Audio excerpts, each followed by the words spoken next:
في حاجه اسمها اعراب وبناء في الافعال.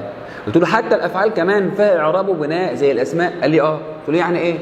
قال لي يعني انت في عندك افعال زي الفعل الماضي مثلا. قلت له ماله؟ قال لي دايما مبني.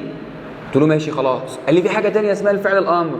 ماله الامر هو كمان؟ قال لي هو كمان دايما مبني. قلت له ماشي خلاص. قال لي الفعل المضارع.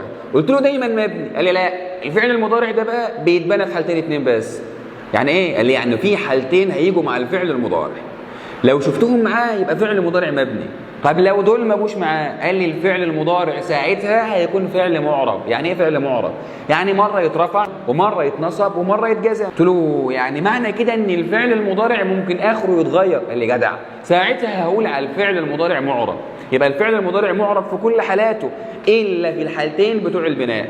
طب قول لي حالات البناء دول يا استاذ عشان احفظهم. حاضر. الفعل المضارع ده مبني في حالتين: واحد اذا اتصلت به نون التوكيد فبقى فعل مضارع مبني على الفتح لاتصاله بنون التوكيد. يعني لو انا قلت لك والله لاشرحن الدرس، تقول لي اشرحن فعل مضارع مبني على الفتح. ليه يا استاذ؟ لاتصاله بنون التوكيد اللي في الاخر. اشرحن، زودت النون بقى فعل مضارع مبني على الفتح. طب دي اول حال. بالمناسبه نون التوكيد حرف مبني على الفتح ليس له محل من الاعراب. امال هو جاي ليه؟ جاي عشان ياكد لك الكلام بس مش اكتر من كده.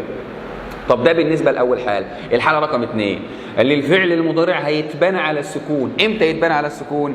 قال لي الفعل المضارع هيتبنى على السكون لو اتصلت معاه نون خفيفه شويه كده. قال لي اسمها ايه النون دي؟ قلت له النون دي اسمها نون النسوه اللي هي نون الاناث. يعني ايه نون الاناث؟ قال لي لو انا قلت لك البنات مالهم؟ يرتبن المنزل.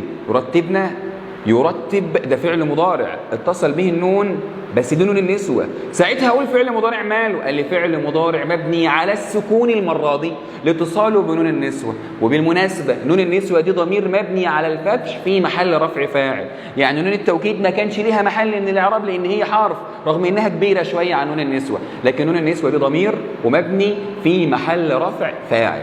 حلو. يعني ايه الفرق بين يسمعن والبنات يسمعن؟ تقول لي يسمعن فعل مضارع مبني على الفتح لاتصاله بنون التوكيد، يسمعن فعل مضارع مبني على السكون لاتصاله بنون النسوة اللي هي نون الإناث، ونون الإناث ضمير مبني في محل رفع فاعل.